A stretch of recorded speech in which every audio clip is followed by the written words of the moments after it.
Čaute, čaute priatelia, moje meno je Darbek a vítam vás pri tejto chorej sérii mojich chorých fanfiction výplodov. Na dnes som si pre vás pripravil príbeh, ktorý nebude o nikom inom ako o samotnom kráľovi slovenskej a českej YouTube scény. Pripravíme si atmošku a môžeme začať. Mladý Danko s prepadnutým hrudníkom študuje na strednej umeleckej škole. Škola ho priblížila ku kreatívnemu mysleniu, čo zvyšovalo jeho záujem o tvorbu dizajnovej grafiky. Škola to bola dobrá, veľmi veľa sa naučila, všetok svoj voľný čas venoval tvorbe grafiky. Danko v tom bol dobrý, už v maturitnom ročníku si privyrábal ako dizajner pre rôzne spoločnosti. Maturitu zvládol na jednotky, ale čo ďalej? Našiel si dobré miestečko v jednej grafickej firme, ktorá pracovala na rôznych zákazkách. Nakoľko je Danko cieľavedomý a predstavivosť mu funguje na plné grády, bral všetky zákazky, ktoré mu šéf ponúkol. Danko pracoval ako kôň, deň, noc a práca ho veľmi bavila. Ako si však pozabudol, že deň má len 24 hodín a spoločnosti vyžadujú mať spracovanú grafiku v nejakom deadline. Na Danka sa to nabalovalo, až celkom pozabudol, že telo potrebuje aj odpočinok. Danko však nechcel spať, chcel tvoriť, chcel produkovať a vyrábať, avšak jeho telo nestačilo.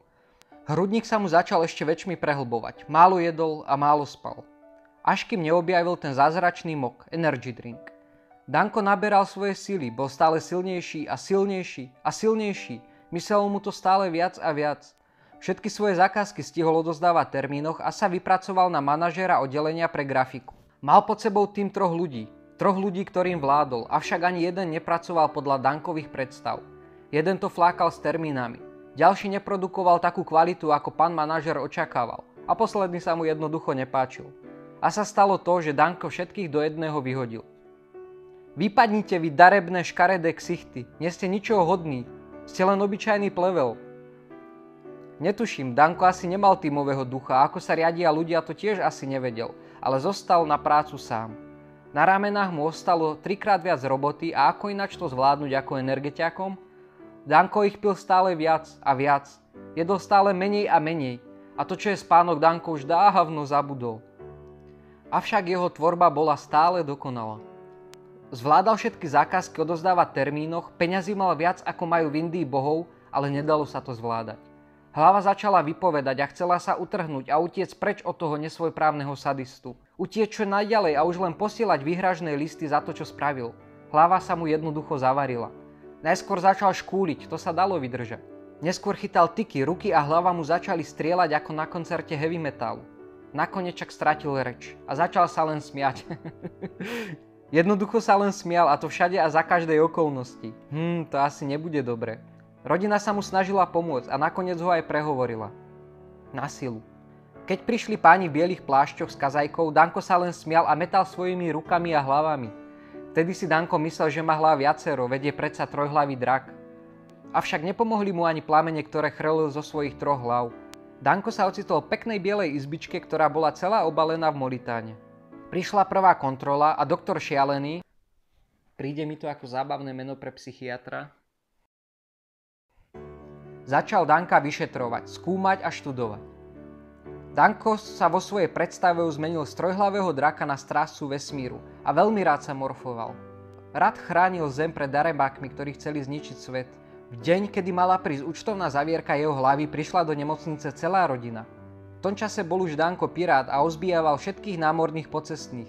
Doktor Šialený sa chystal povedať rozsudok. Rozsudok toho, kedy Danko prestane byť pirátom a vráti sa späť do Bratislavy.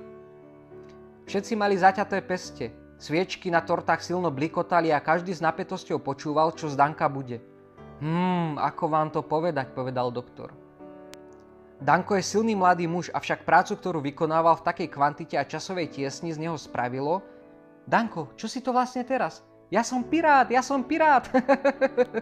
Spravilo to z neho piráta. Ale rodinka, nemusíte sa ničoho báť. Je to len prepracovanie, potrebuje odpočinok, starostlivosť a lásku. Nie je to nič vážne. I keď sa teraz pozriem na Danka piráta, tak to tak nevyzerá. Predpíšem mu týchto pár liekov, ktoré musí brať a Danko bude opäť tým, čím bol. Rodina Danka, ktorý sa medzičasom premenil na zlú krvilačnú chobotnicu, pekne pobalili a naložili do auta. Sem tam pleskol po hlavách rodiny svojimi chápadlami, ale cestu prežili. Uložili Danka do postele, i keď podľa Danka to nebolo možné, ako môžu prikryť tak malou perinou všetky jeho chápadla. Danko sa chvíľu metal, rozhadzoval, až prišla únava aj naňho a zaspal. spal a spal už celé 3 dni. Rodičia volali doktorovi Šialenému, ktorý ich upokojil, že to je normálny jav. Prešlo celých 5 dní, keď tu Danko otvoril oči a zakričal. What the fuck? Tak toto bol riadne šialený sen. Milí diváci, ak ste túto blbosť dokúkali a sem je rád na vás. Nie, nechcem, aby ste boli pirátmi, chobotnicou či strážcami vesmíru. Chcem po vás, aby ste dole do komentára napísali, ako by tento príbeh mohol pokračovať a čo by z Danka vlastne mohlo byť. Vyberem ten najoriginálnejší scenár, zapracujem do príbehu a o týždeň sa môžete tešiť na ďalšie videjko. Len vy rozhodujete o Gogovom osude. Tak upustite úzdu fantázie a napíšte, či by Gogo mal ďalej brať lieky, ktoré mu predpísal doktor Šialený. Ďalej nezabúdajte na to, že Gogo má našetrených kopu peňazí. Mal by ich prehrať v kasíne alebo zúročiť ich na nejakej investícii vo vlastnom podniku. Mal by byť Gogo podnikateľom v nejakom odvetví. Mal by skončiť Gogo na ulici. Fajn, nebudem vám už viac pomáhať, je to len na vás.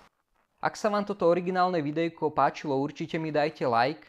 A ak ešte neodoberáte tento kanál, určite tak spravte, aby ste neprišli o ďalšie pokračovanie Goga ako neyoutubera.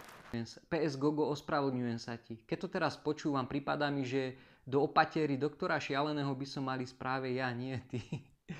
Čaute.